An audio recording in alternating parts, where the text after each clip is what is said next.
90 সাল থেকে করছে, কেউ 95 সাল থেকে কাটছে, কোনো স্থায়ীভাবে তাতে বেতন মূল্যত হয় না।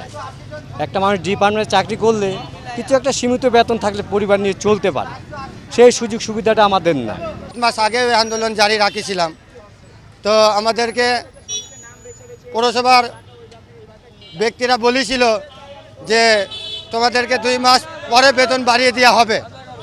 তা আমরা মেনে কর্ম শুরু করে দিয়েছিলাম। আজ 8 মাস হয়ে গেল, এখন পর্যন্ত আমাদের বেতনের কোনো জারি রাখিনি।